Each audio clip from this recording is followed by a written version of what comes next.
They say every prison has its secrets, but some are darker than others. In dusty archives and forgotten logbooks, we've uncovered 7 testimonies so terrifying that officials tried to destroy all evidence of their existence. What we discovered will make you question everything you thought you knew about life behind bars. I should have left those transfer records alone. That's what I keep telling myself. Every time I check my doors and windows and doors again. My name is Eleanor Mitchell. I'm a prison historian at Black River State Penitentiary. Or I was until 3 weeks ago. The thing about old prisons is they hold on to their secrets, like fingerprints on cold steel bars, like bloodstains beneath layers of paint. I used to love that about them. Used to spend hours organizing files, everything in its place, color-coded tabs, chronological order. It helped quiet my mind, the obsessive thoughts, the need to check and check again. That's how I found it, the pattern. I was cross-referencing inmate transfers from 1942 to 19 when I noticed the discrepancies. Small things at first, numbers that didn't add up, names that appeared in departure logs but never showed up at their destination. I started making notes, red for missing inmates, blue for incomplete records, green for witness statements. The colors helped me think, helped me focus. That's when I got the first warning. A letter in my office mailbox, typed on aged paper. Some histories should stay buried. I should have listened, but I couldn't stop, couldn't leave a puzzle unsolved. More gaps emerged. Every third Thursday, always during night transfers, always in October, I dug deeper, found personnel files, guard rotations, weather reports. Everything had to connect, had to make sense. My colleague Elena noticed the change in me. "Eleonora, you're obsessing again," she said, "like with the death row records last year." But this was different. This wasn't just about organizing information anymore. This was about people vanishing. I started tracking the numbers: 17 inmates in 1942, 23 in 1943, 31 in 1944. Each one gone. No bodies, no records, just empty cells and incomplete paperwork. The warden called me into his office last week, said I was spending too much time in the archives, asked about my research. His smile didn't reach his eyes. I noticed his tie pin, old-fashioned silver, the same one I'd seen in a personnel photo from 1944. My hand started shaking as I made excuses to leave. Then I found the photos, black and white, grainy. 5 guards, standing in front of a transport van, same guards, same van, different years. But their faces didn't age. A newspaper clipping fell from between the photos, a small article about a historian who disappeared in 1973. She'd been researching prison records too, just like me, just like Sarah. I took the photos home that night. Bad mistake. The break-in happened while I was sleeping. They took everything, my research, my notes, the photos, but they left something behind, a prison transfer schedule. From 1944, with today's date written in red ink. I called Sarah, no answer. Went to her house empty, her laptop open on her desk, screen showing my research files. She'd been helping me all along, following her own threads. And now she's gone too. I found her notes hidden in her desk drawer. She discovered something else, and something about a hidden wing in the old prison.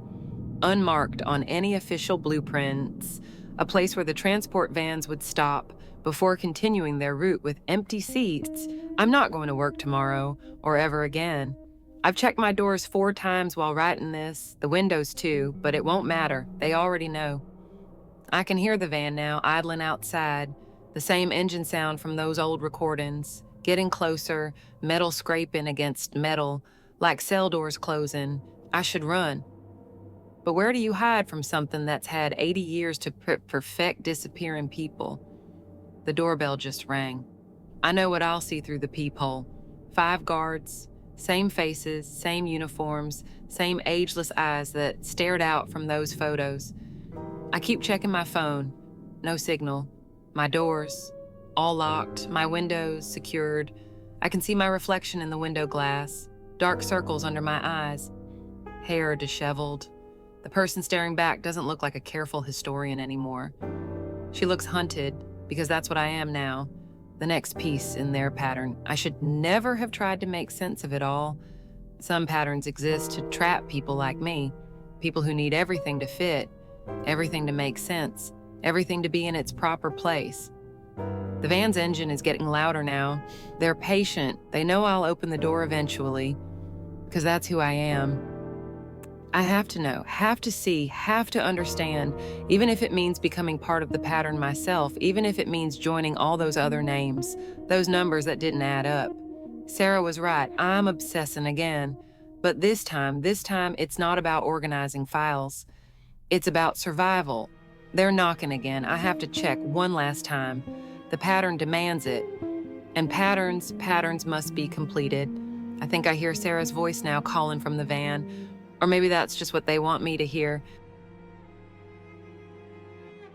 I still don't know if I should have opened that box. The interview sat there, yellowed pages filled with my grandmother's precise handwriting, her final gift to me. I just started my new position as lead psychologist at Blackgate Penitentiary. Fresh out of my residency, ready to make a difference. That's what I told myself. My grandmother had worked there too, back in the 80s. She'd never talked about it much. Just that quiet look in her eyes whenever Blackgate came up. That slight tremor in her hands. Now I know why. The box arrived the day after her funeral, delivered by a man I'd never seen before. Tall, thin, with eyes that seemed to look right through me. Your grandmother insisted this be delivered to you personally, Dr. Chen, he'd said. His smile didn't reach his eyes. She was very specific about the timing. Inside were dozens of interview transcripts, ones that never made it into the official records. I started reading them late one night. My apartment was quiet, just the soft hum of the heater and the rustle of paper, the metallic taste of cold coffee on my tongue. The first few interviews seemed normal enough. Standard intake assessments, rehabilitation plans, but then I found it. The transcript dated June 15th, 1990, just 2 weeks before the riot. The inmate's words made my blood run cold. Your husband knows what's coming. Dr. Chen, he helped plan it all. I dropped the paper. My hands were shaking. My grandmother's maiden name was Chen before she married my grandfather, but he'd never worked at the prison. At least, that's what I'd always been told. The next morning at work, I noticed the stares, the whispers that stopped when I entered the break room. You look just like her, one of the older guards said. His eyes were hard. Same way of walking, same way of watching everything. I dug deeper into the transcripts that night. More mentions of my grandfather started appearing. Secret meetings, missing weapons, guards looking the way. The riot killed 12 people, including 3 prison staff. The official report blamed gang violence. But these interviews told a different story. My phone buzzed, making me jump. A text from the prison administrator. Dr. Chen, found something interesting in the old personnel files. Need to discuss your family history. Come see me first thing. My heart was pounding now. I looked back at the transcripts scattered across my desk. One caught my eye, dated the day before the riot. The inmate's final words were underlined twice. Blood always comes back to blood. Dr. Chen, your family started this, and yours will end it. I noticed something else then, a pattern in the paper clips used, the way certain pages were marked. My grandmother had left a code, a message hidden in plain sight. It led to an old storage unit across town. Inside, I found more boxes, more transcripts. I shouldn't have come back here. The crumbling walls of Riverside Correctional mock me, 30 years of rust and decay eating away at what used to be my second home. I told myself I needed closure, that the nightmares would finally stop if I could just see this place one last time. What a fool I was. The autumn wind whips through my gray hair as I stand at the gates, my arthritis-stiff fingers clutching the prescription bottle in my coat pocket. These days, it's the only way I can sleep, but the pills don't stop the dreams. They never stop the dreams. My hands shake as I grip the old brass key I kept all these years, the one I swore I'd never use again. The lock turns with a grinding screech that sets my teeth on edge. I pause. There's still time to turn back. But the memories won't let me go. That face, those ads, they haunt me every night. I have to know the truth. I push the gate open and step inside. The guard booth is empty, rotting papers scattered across the floor like dead leaves. My flashlight beam catches something metallic. A coffee mug, my old coffee mug, still sitting there after all this time. World's best guard, written in faded letters. My daughter gave me that mug before everything happened, before I stopped being the person she thought I was. That throat tightens. The beam of light trembles as I move it across the walls. Old duty rosters, faded photographs, faces I used to know, used to trust. Now they're just ghosts, like everything else in this place. I hear footsteps behind me, soft and deliberate. I spin around, my bad knee protesting. Nothing but shadows. Hello? My voice echoes through the empty corridor. Anyone there? Silence answers back, but I know better now. Silence in prison is never really silent. It's just hiding something worse. I move deeper into the prison, past the administration offices where Jane used to work. Poor Jane. She tried to warn me that night. Said something wasn't right in Block C. Said she'd heard things. I didn't listen. None of us listened. The cell blocks loom ahead, rows of iron bars stretching into darkness. Block C, where it happened, where everything went wrong. My breath quickens as I approach, the familiar smell of mildew and rust filling my lungs. A floorboard creaks, not from my feet. My hand instinctively reaches for a weapon that isn't there anymore. 30 years since I wore the uniform, but some habits never die. Who's there? I hear a chuckle, soft, familiar, like sandpaper on stone. Welcome back, Officer Walsh. That voice, I know that voice. Jimmy? The old groundskeeper steps from the shadows, looking exactly like he did 3 decades ago. Like time stopped for him the same night it stopped for me. His weathered face splits into a grin that doesn't reach his eyes. Didn't think you'd ever show your face here again, not after what you did. My blood runs cold. I don't know what you're talking about. He laughs again, a hollow sound that bounces off the walls. Oh, I think you do. I saw everything that night. Everything. The metal door slams behind me. The sound of a key turning makes my stomach drop. My heart pounds against my ribs like it's trying to escape. What are you doing? Making things right. Jimmy's eyes gleam in the darkness. 30 years I've waited, kept your secret, protected you. But now, he steps closer and I smell something familiar. Smoke like that night. Now it's time you faced what really happened.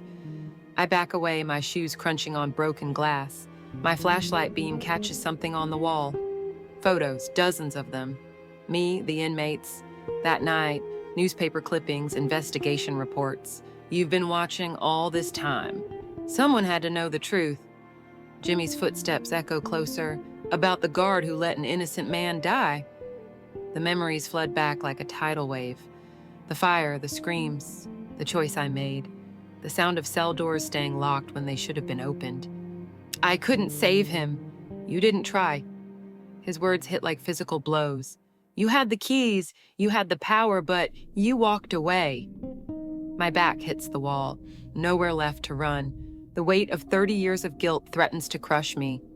Why now? Because you came back. Jimmy's face hardens into something inhuman, and this time you're not leaving until you confess. The flashlight flickers, Dees. In the darkness, I hear keys jingling. The sound takes me back to that night, to smoke-filled corridors and desperate screams, to the moment I chose my life over his. Welcome home, Officer Walsh. Jimmy's voice comes from everywhere and nowhere. Your shift is about to begin, and this time, you're working overtime. I never thought I'd follow in my father's footsteps. Not like this, sis. Standing in the shadow of Riverwood Correctional's brutal concrete walls, my hands trembled as I adjusted my visitor badge. The guard's eyes lingered on my ID a bit too long, but my credentials checked out. Diana Torres, structural assessment specialist. My real expertise wouldn't matter here, and I needed to find the truth. My father wasn't just another inmate who died in custody. He was innocent. and something in this prison killed him. The basement access card felt heavy in my pocket as I followed the maintenance supervisor down the utility corridors. "Standard structural review," I said, keeping my voice steady. "We'll start with the lower levels." My tablet displayed the prison's original blueprints, but I knew they were wrong. The support columns didn't match the load distribution.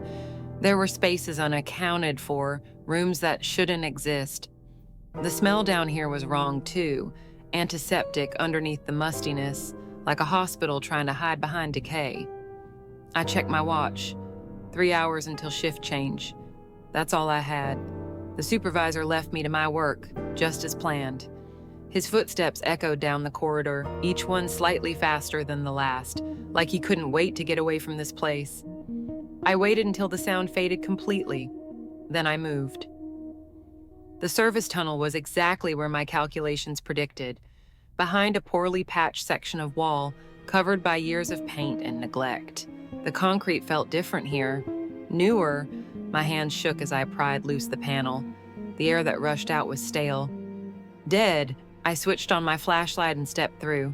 The corridor stretched ahead, narrow and suffocating. Water dripped somewhere in the darkness, a steady rhythm like a heartbeat. My father's last letter echoed in my mind. The screams come from below. They're doing something to us down there. The doctors, they're not trying to help us. They're trying to break us. I found the first room 15 meters in. The door was heavy steel, but unlocked. The hinges were well-oiled, silent. This place wasn't abandoned. Medical equipment lined the walls, modern, expensive. Restraints hung from a chair bolted to the floor. Leather straps worn smooth from use. The logbook on the desk was dated last week. My throat went tight as I flipped through the pages. Stress response trials, pain, threshold testing, psychological breaking points, all documented in precise clinical detail. The handwriting was neat, methodical, like someone recording a grocery list, not human suffering. A security camera blinked in the corner, red light steady. Someone was watching. I should have run then, but I had to know more. The next room was Borger. Computer monitors covered one wall, displaying vital signs, heart rates, brain activity, all live feeds. The experiments were still running. Right now, somewhere in this maze. A noise behind me. Footsteps. I spun around. The supervisor stood in the doorway, but he wasn't alone now. A woman in a lab coat stood beside him. Her smile was practiced, professional. "Ms. Torres, or should I say Ms. Reyes, your father spoke about you right up until the end." The supervisor stepped forward. I backed away, my hand closing around a scalpel on the desk. "The program continues. We've learned so much about the human mind, about breaking it, building it back. Your father helped us understand." I didn't let him finish. The scalpel caught him in the shoulder. The woman screamed. I ran through the darkness, through the maze of hidden corridors. Alarms blared overhead. Red emergency lights pulsed, turning the hallways into a nightmare of shifting shadows. I heard voices behind me, radio static, running feet. I found a maintenance ladder, just like in the blueprints. Up. I had to go up. My muscles burned as I climbed. 2 floors, 3. The access panel at the top was locked. I slammed against it once, twice. It burst open into an empty hallway. Ground level. I ran past confused guards, flashing my badge, looking like I belonged, like I wasn't running for my life. I barely remember reaching my car, driving away. But I got out with the evidence, with proof, videos, documents. The world would know what happened in those rooms, what was still happening. I submitted everything to 3 different news outlets the next day, but the story never broke. The evidence disappeared. The reporters stopped returning my calls. Now I keep looking over my shoulder, waiting. Sometimes in my dreams, I'm back there in that corridor, and I hear the screams my father heard, coming from below, always from below. The worst part? Every time I pass a hospital, every time I see a doctor, I wonder, were they part of it too? How far does it go? How many other places have rooms like that? Hidden behind walls, behind locked doors, places where people disappear, and screams echo up from below. Look, I never should have taken that job at the prison, but you know how it goes. Bills pile up and maintenance work pays really well, especially in places where most people run the other way. I kept telling myself that while I walked through those lower maintenance tunnels, my flashlight bouncing off the damp concrete walls. God, that old ventilation system was a nightmare, always needing fixes. And there I was, totally alone in the guts of that place. Just me, my toolbox, and this creepy drip of water echoing from somewhere in the dark. You ever notice how the air feels different in old buildings? Down there, it was heavy, like breathing in decades of secrets. Made my lungs work harder with every breath, like the whole building was trying to squeeze the air right out of me. I had to keep fighting down that tight feeling in my chest. Deep breaths, Alice, I told myself. Just take deep breaths.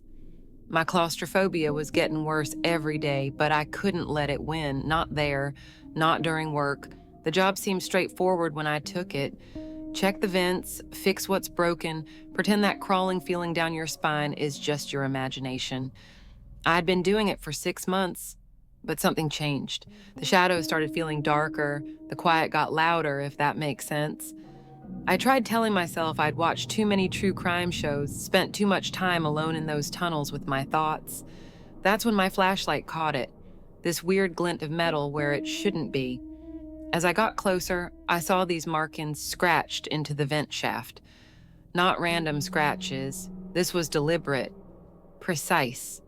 Someone had written something there. My heart started pounding when I made out the words.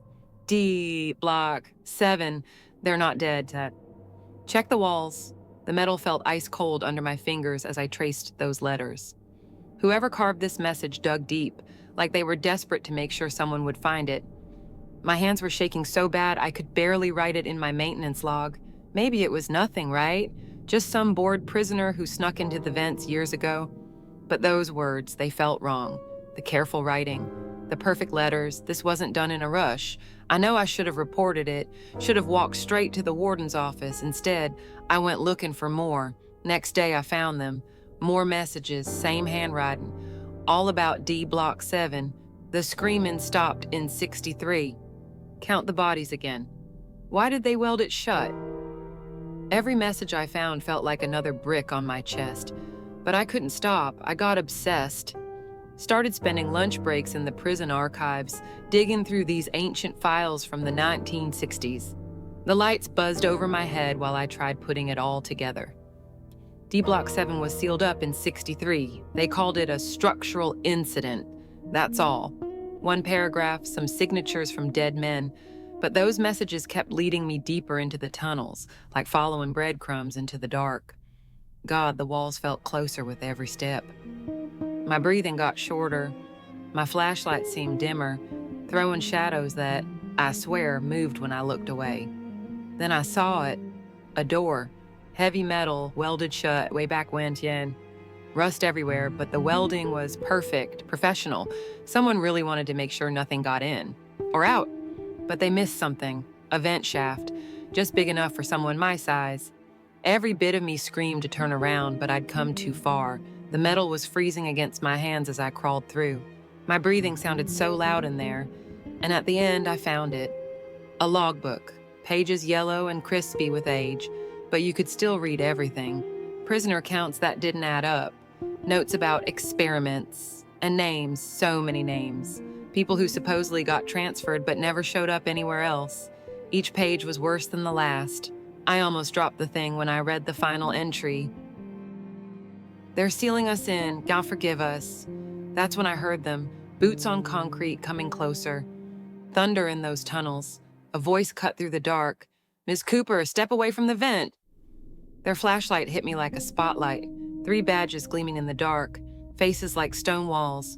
I put my hands up real slow, that logbook burning against my chest where I'd hidden it. You knew about all this, didn't you? The messages, the logbook. The senior guard just stared at me, shadows making valleys in his face.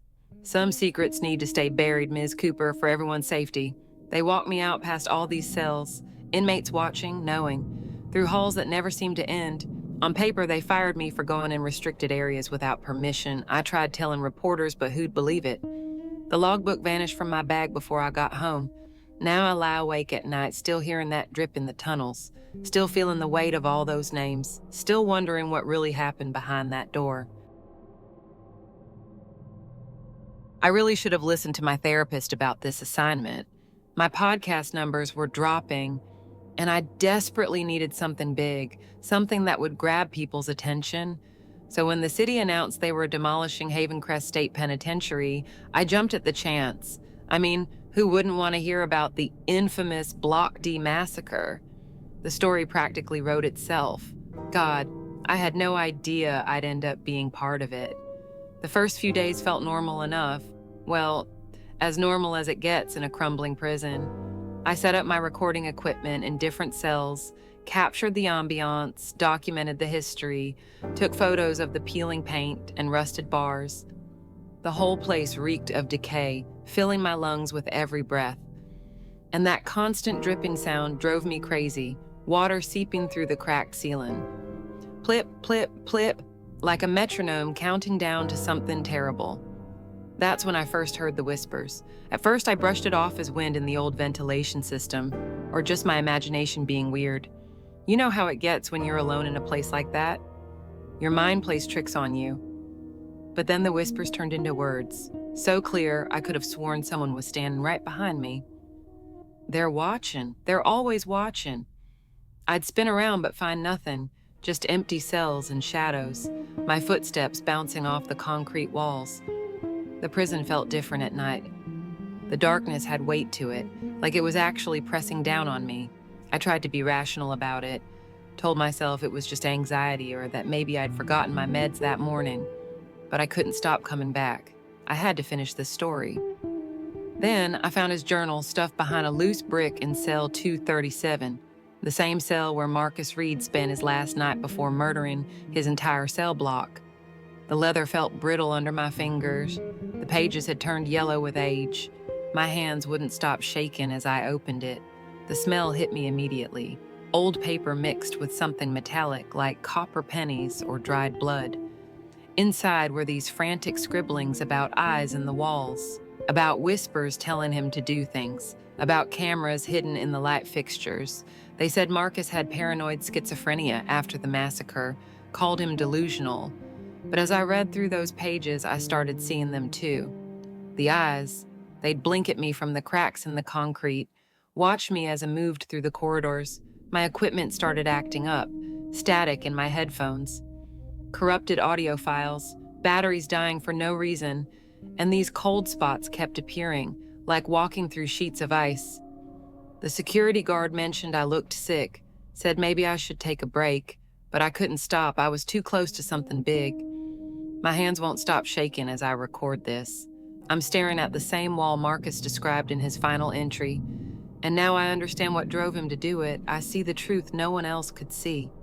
There's something living behind these walls, something that's been here for 200 years, watching, waiting, whispering to anyone who would listen. The marks on the wall aren't random scratches like everyone thought. They're words, a message, but you can only read it through the lens, the one I found hidden in Marcus's journal, the one he made from a broken mirror and his own blood. I know exactly how this sounds. You probably think I'm ending up just like Marcus, having some kind of mental breakdown. Maybe you're right. Maybe that's exactly why I can see what he saw. Or maybe we're the only ones who ever saw the truth. The demolition starts tomorrow morning. They're going to tear down these walls, and whatever's been watching all this time, it's going to get out. I tried showing my footage to the project manager, but all the files are corrupted now. Just static and strange shapes in the darkness, and the photos look different every time I check them. Faces in the shadows, eyes where there shouldn't be eyes. The guard doesn't even come by anymore. Says he can't handle the screaming. But I haven't heard any screams, just the whisper. Always the whisper. I have to stop them. I have to make them understand. The whispers are getting louder now. They're telling me what needs to be done. And for the first time, I truly understand why Marcus did what he did. If you're listening to this, if they find this recording, I need you to know something. I'm not crazy. I'm not having a breakdown. What I'm seeing is real. The eyes, the whispers, the message on the wall, all of it. And soon everyone else will see it too. I just hope it won't be too late. The lens shows the truth, and the truth is hungry. I never told anyone about my ability to taste documents before I started working at the state archives. People would think I was crazy. Who tastes paper for a living? But that's exactly what I do. I'm a document authentication specialist, though most people just call me an archivist. My synesthesia lets me taste the age of papers, inks, and bindings. Each decade has its own distinct flavor profile. The 1950s taste like copper and stale coffee. The 1960s have notes of cigarette smoke and industrial cleaner. The 1970s, well, those are particularly memorable, with their hints of mimeograph chemicals and cheap ballpoint pen ink. Sometimes I catch whispers of personal stories in the documents, too. Tears leave a salty residue, and nervous sweat has a distinct metallic tang that lingers for decades. My supervisor thinks I just have an unusually keen eye for dating documents. If she knew I was literally licking historical records, even if just the tiniest touch of my tongue, she'd probably have me committed. That's why I knew something was wrong the moment I tasted the Millbrook Correctional Facility records. The manila folder looked weathered, dated 1972, with the edges properly frayed and coffee stains in all the right places, but the taste, it was all wrong. My tongue detected the sharp, artificial sweetness of modern printer toner masked beneath a layer of carefully applied aging techniques. Someone had gone to extraordinary lengths to make these documents appear decades older than they actually were. I sat at my desk, heart racing as I spread out the papers. Prisoner transfer records, medical files, death certificates. Hundreds of them. The dates were perfect, the letterhead exact, but my taste buds didn't lie. These were modern forgeries. The discovery kept me up that night, tossing and turning in my small apartment. The next morning, I arrived at work early, before anyone else. The archive's silence felt different now, heavy with secrets. I pulled more records, cross-referencing inmate numbers. Disturbing patterns emerged. Prisoners disappeared from the system without explanation, listed as transferred but with no destination facility. Medical records showed identical symptoms across dozens of unrelated cases. Headaches, memory loss, personality changes. And then I found the requisition orders. Project Clean Slate, they called it. Behavioral modification, chemical trials. Names and dates carefully obscured. My hands shook as I photographed the evidence. The weight of what I'd discovered pressed down on me like a physical thing. That afternoon, I noticed them, 2 men in dark suits, watching me through the archive's glass doors. They spoke briefly with my supervisor, who pointed toward my desk. My heart nearly stopped when they approached. "Ms. Hammond," one said, his voice smooth as polished steel, "we need to discuss your recent research activities." I felt my throat go dry. "How do you—" He smiled, but it didn't reach his eyes. "We have concerns about your methods of authentication." My blood ran cold. They knew. About my ability, about what I'd discovered. They'd been watching. That's when I realized this wasn't just about old prison records anymore. This was about something still happening, still active. The taste of modern toner, mixed with artificial aging compounds, suddenly made horrible sense. I stood up slowly, my legs trembling. "I need to use the restroom," I managed to say. The man nodded, still smiling that empty smile. I walked away calmly, clutching my phone with the photos. Down the stacks, through the emergency exit, alarm blaring behind me. I didn't stop until I reached my car. That was 3 days ago. I'm writing this from a motel room 2 states away, jumping at every sound outside my door. My tongue still burns with the taste of those documents, artificial sweetener and government secrets. Last night, I uploaded everything I found to multiple secure servers. The truth needs to get out. Sometimes I catch myself wondering if I imagined it all, but then I remember the taste never lies. And somewhere out there, in some modern facility with a carefully crafted paper trail. Project Clean Slate continues. I don't know who will read this. I don't know if anyone will believe me, but I know what I tasted. I know they're still watching. And I know that every time I close my eyes, I taste that same artificial sweetness, like the promise of something pure made toxic and wrong. They're waiting to clean my slate too, but the truth has a taste that can't be erased.